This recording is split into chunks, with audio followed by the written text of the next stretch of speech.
everybody, welcome to One Drink, a podcast where we talk about one topic for one drink. I'm Oliver. I'm Matthew. And today on our history show, we are featuring March 22nd to March 28th, as well as a Medal of Honor story. Yep, love the Medal of Honor stories. Yep, me too. Big time. We're going to keep bringing them. Yep, you got it. And our cool history. Oh yeah, which is, best part of my week. It's how it originated. I love it. So we're going to start with March 26, 1830. All right. Some local history. Some local history. I love local history. The first Book of Mormons was published in 1830, where 5,000 copies were printed by E.B. Granlin in Palmyra, New York. Oh, okay. Yep. Okay. These books are now individually known as the First Edition Book of Mormon, and only around 500 are estimated to exist. Oh. The original ones. Sweet, yeah. They're worth a lot of money, too. I just watched a special on Mormons on Netflix. Yeah? And first edition copies are super rare. Yeah. Super valuable, too. It's so crazy that it's right here. Palmyra. Palmyra. I wonder if there's any floating around the local area. There's gotta be. There has to be. Gotta be, right? There's gotta be like one... Yeah, somebody's great-great-grandfather worked at the place where they were published or whatever. So I remember I went to the Hill Cumorah pageant. You ever been to it? Yeah. It's a Mormon thing. Mm-hmm. At the time I was younger, I didn't know it was a Mormon thing. And cool display on the hill there. Yeah. So yeah, just a different atmosphere for me. Yeah. Man. That's pretty sweet. But pretty sweet. Pretty cool. Hell yeah. Especially because it's local too. Palmyra is right around the corner. And I was like, that's real close to us. Right. Real close. Damn. That's awesome.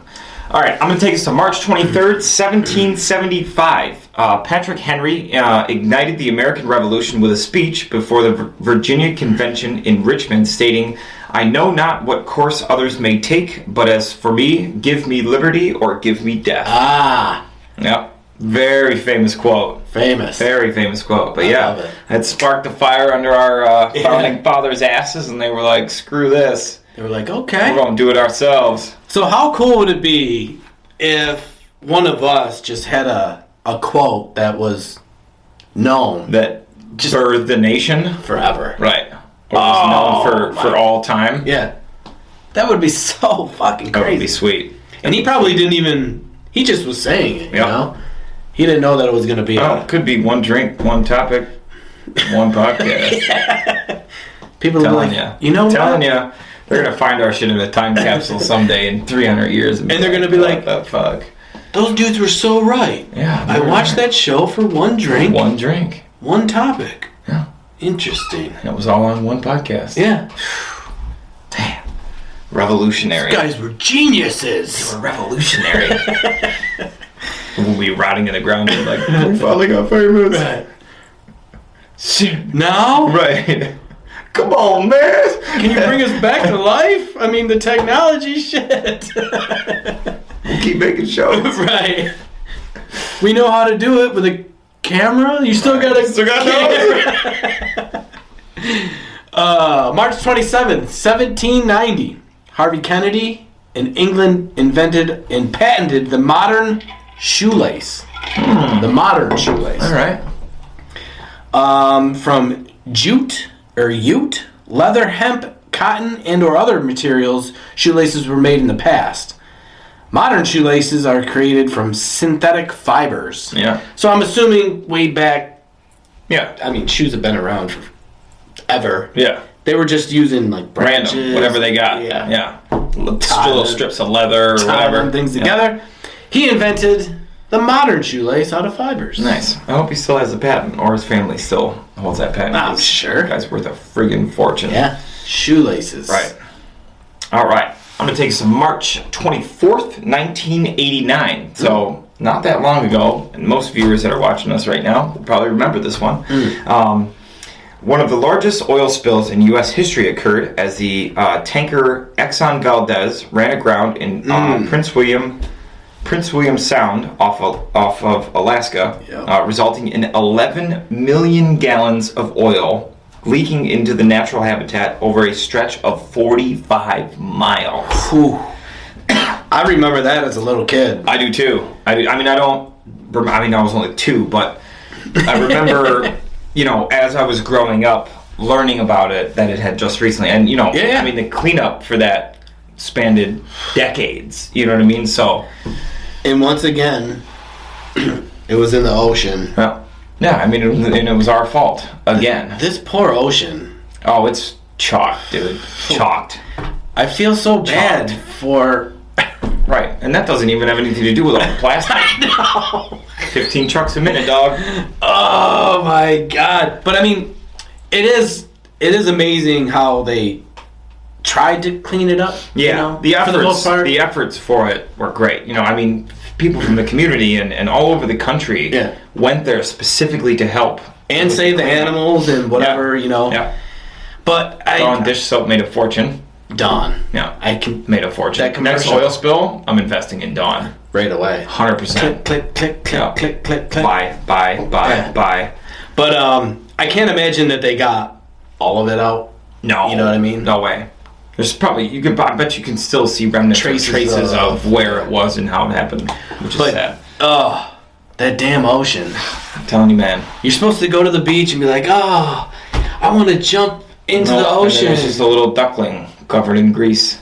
Even nowadays, what if you went to the ocean and you were just like, hot sunny day, everything's like this, and holy moly. bless you. Sorry. And you're just like, do I want to jump in that? Nope. Or do I... Maybe I'll go find some plastic. Go find that water bottle I accidentally threw out last week. And then it floats Sorry. up. Rochester, New York. I'm in Florida. What the fuck? Was this mine? I recycled that 7 years ago. Apparently you didn't. Not well enough. So this is a pretty cool one. March 25th, 1863. Since we are doing Medal of Honor stories. Mm-hmm. First U.S. Army Medal of Honor awarded to 6 Army soldiers by U.S. Secretary of War Edwin Stanton in Washington. Nice. That's cool. Yeah. That's cool. So it all started in 1863. That's pretty sweet. Yeah. Long time ago. And, you know, as we've been doing these stories and as we continue to do the stories, to me it's amazing. It's unbelievable. And crazy. Like the word, like it. Sometimes it leaves us dumbfounded. You know, yeah, just I mean, I'm waiting to hear one that's like, all right. But it's just not, because all the ones that I read, and whenever I do research for these on the show, I'm like, oh my God. It's just as amazing as the last one. Yeah. It's crazy. And it's like, wow. Yeah. Could I do that? Yeah. Just blows me away. If I was in the position, I don't know. But speaking of Medal of Honor stories, Be able to do it. Yeah, the very first one. let's get into it. Pretty sweet. No, I got one more. Oh. So March 27th, 1977, the worst accident in the history of civil aviation occurred as 2 Boeing 747 jets collided on the ground in the Canary Islands, resulting in 570 deaths. On the ground, not in the air. On the ground, not in the air. Wow. Yeah. 570 people died. What That's a mishap. Unbelievable. So, I'm assuming Boom. just On the ground. landing. Yep. Hey, Boom. we're in here for safety. Bam. Oh! Yep. Or one was going up, one was coming down. And Yeah. So crazy. Can you imagine just being the pilot and going, Nothing you can do. no. Nothing. You know what I mean? What are you going to do? And it's just like last week, our show, Crazy Ways to Die. Yeah. That's one of them. Yeah. It's nuts. Oh, my God. And you know, you're 10,000 times more likely to die in your car on the way to the airport than you are to die on the plane. Yeah. Yeah. Yeah. It's nuts. And that's the thing, is those planes are huge. Massive. I mean, even if they were going 10 miles an hour. Some air traffic controller fucked up. Big time. Big time. Like 570 people dead big time. And that job, the air traffic controller, is... Oh my God. everything. It's unbelievable. It's everything. It's crazy. I would love... I know an air traffic controller. Do you? Yeah, used to be one of my regulars at the restaurant. She's since moved out of state. But that's what she did. She's an air traffic controller, yeah. And it's... How amazing were those stories? Oh, they were... Did she, like, give you crazy. a little bit. They're not allowed to say a lot about a lot. Yeah, you know what I mean? that's Because true. it's all... But I mean, the focus and the intensity that those jobs have, like, you gotta be... On point. You can't just like, oh, I'm kind of hungover today, I gotta go to work. No. Or you can't just be like, yeah, just kind of go a little bit left, 2 degrees, you know, or however it works. No. No, you got to be dead on. Because you're talking 570 people could be dead. Right. Because 2 planes freaking run into each other. And isn't there like just as much traffic up above as kind of on the ground?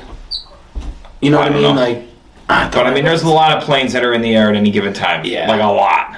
So. And you have to be specific. Right. Yeah.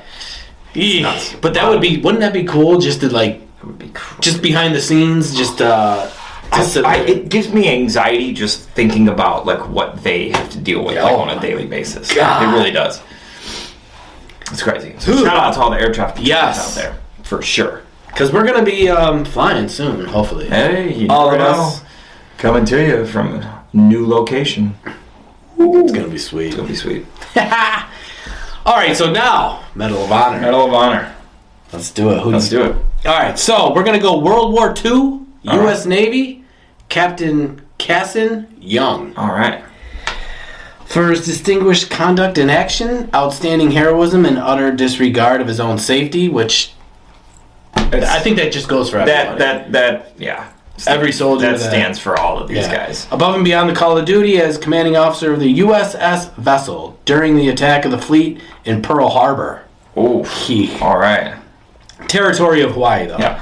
By enemy Japanese force of 7 on December 1941, Commander Young proceeded to the bridge and later took personal command of the 3-inch anti-aircraft gun. When blown overboard by the blast of the forward magazine explosion of the USS Arizona, to which the USS Vessel was moored, which I don't know, moored? Moored, yeah. Yeah. He swam back to his ship.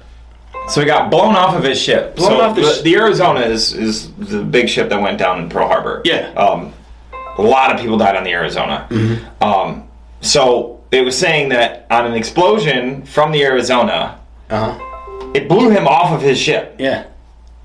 And then he swam back to his ship. To the ship, which was, the entire forward part of the USS Arizona was blazing inferno with oil fire on the water between the two ships. As a result of several bomb hits, the USS Vessel was afire in several places and was settling and taking on the list. Despite severe enemy bombing and strafing at the time, he took a shocking experience of having blown overboard. Commander Young, with extreme coolness and calmness, moved his ship to anchorage in a distance from the USS Arizona and subsequently beached the USS Vessel upon determining that such action was required to save the ship.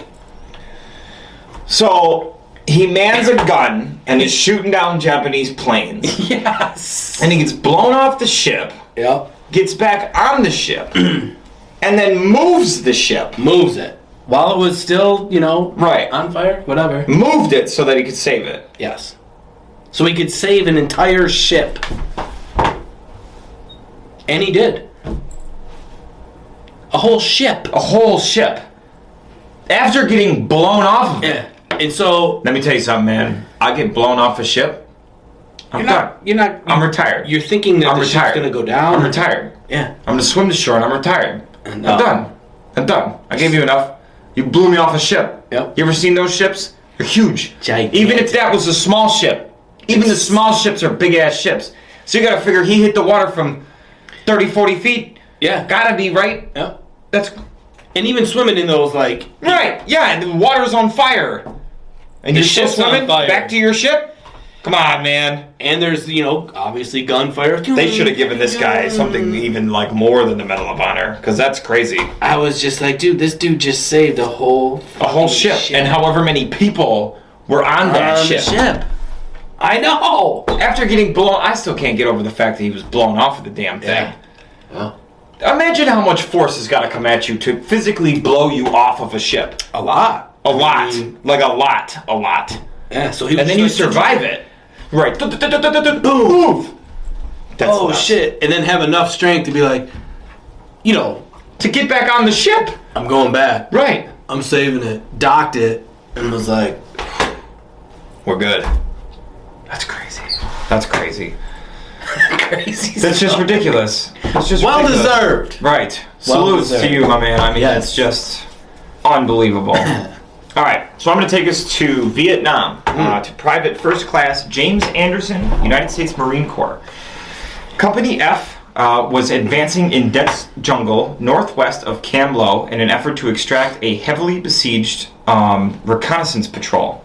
Private First Class Anderson's platoon was the lead element and had advanced only about 200 meters when they were brought under extreme intense enemy small arms and automatic weapons fire. Oof. So they're trying to make it to this point, and they even get 200 meters before they start getting lit up.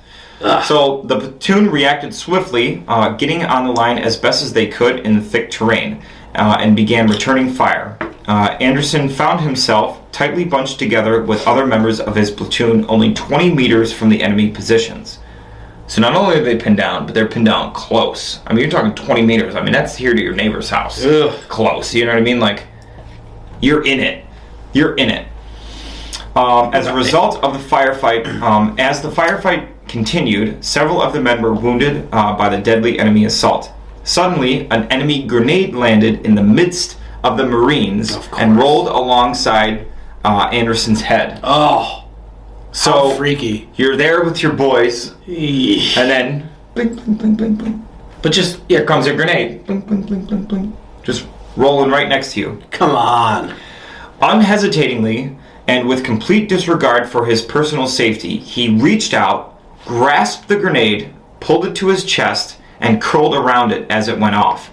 Although several Marines received shrapnel from the grenade, his body absorbed the major force of the explosion. Wow. In this singular heroic act, Private First Class Anderson saved his comrades from serious injury and possible death. His personal heroism, extraordinary valor, and inspirational supreme self-sacrifice reflected great credit upon him and the United States Marine Corps and upheld the highest traditions of the U.S. Naval Service. He gallantly gave his life for his country. Just to... Yep. Knowing that that's the very last thing you're ever going to do. And he saved... And that's second. Saved all. None of them died as a result of that grenade. So it's just like... Boom. Just in that moment, dude. The word hero gets thrown around a lot. Oh, yeah. You talk about a literal hero, that's it. Oh, yeah. Because you don't have any time to think about that. You don't have time to weigh the pros and cons. You don't have time to think about your family. You don't have time to do... second. Right. You're talking 1 second. Wow. You have to decide whether you're going to die and you're going to let all your friends die, or you're just going to take it and be a man and... Yeah. And it's crazy. I know I say it every week, but it's a complete brotherhood. Oh, yeah. And everybody in the service sacrifices their life, their own life, for... the lives of the people around them. The people around them. It's crazy. It takes a special kind of person. And these are special, even more special kinds of heroes. It's crazy. It's inspirational and it kind of is. And it's a medal well deserved. Just like, everyone. So well deserved. And I've watched a couple of the more recent Medal of Honor presentations, like when they actually give them the medal, when Obama gave a couple out and it's a fitting tribute to what these people have done. Easy. You know what I mean? Like, it really is. The president reads off, what happened. Kind of like... They have the family there, and they have, other people that were there during it that recommended this person for the medal, and it's a whole ceremony, and it's just a really cool way to show that... And say thanks. And just say thanks. And that's what we're doing. Yeah, that's exactly what we're doing with this.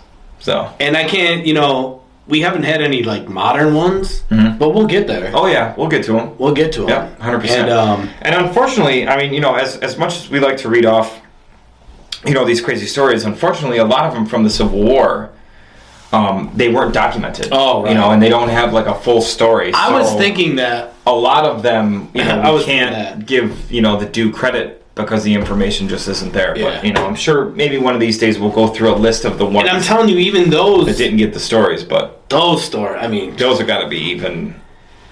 Those have got to be... But the modern ones, I mean, are still, regardless, It's nuts. well deserved. Oh yeah, above and beyond. But the only thing about the modern ones now is that instead of dropping the smoke bombs, Right. the technology, Yeah. Yeah. But still, either way, It's all the same principles at the end. all the same it's, principle. It's not giving a shit about yourself Yeah. and just trying to save your guys crazy. and your gals. Yep. So it's nuts. I love them. 100% hats off to Yes. all of y'all. Thank for you. Sure. Thank you. Yeah. Thank you. Yep. I got one quick shout out. Let's to hear this it. history show. Yeah. It's not today, aka the day that we're filming. However, the show gets released on Monday. Yes, it does. Monday is March 29th. Yep. Happens to be my mom's birthday. Hey! So Susanna Price is turning 68 years young today. Happy birthday. So Ma, happy birthday. I love ya. That's awesome. I hope we have a good day today. Yeah. We're doing a day in. Chilling, watching movies, snacks, pizza, games at night. Pizza. Maybe a little drawing with dignity. She's probably going to be great at that game because she can actually draw. Yeah. Or not. Or will No. she think too much? Right. And She might. She might. She might not. I mean, though. she's a great artist, so she's Yeah. probably like, well, back when I first started, bird, this, Yep. Yep. we won. Yep. Win. Happy birthday! Happy birthday, Maya. For sure. Speaking of which, if you're looking for some fantastic art to throw up on your walls, my mom is a phenomenal artist. You can check out her my Facebook God. page at Art by Susanna. Yes. And I follow it. Mhm. I've recently got into, painting. I'm not an artist, but You're definitely an artist. getting into it. You're definitely an artist. And her work is phenomenal. Yeah. That's just coming from a beginner into the art world. Holy moly. Yeah. Check her page out. You will love her stuff. For sure. For sure. But anyways, guys, that's our history and our Medal of Honors for this week. Don't forget, you can check out this show every Monday. You can check out our full-length shows every Wednesday. Find us both on Facebook and YouTube. And until then, we'll catch you on the next one. See ya. Cheers.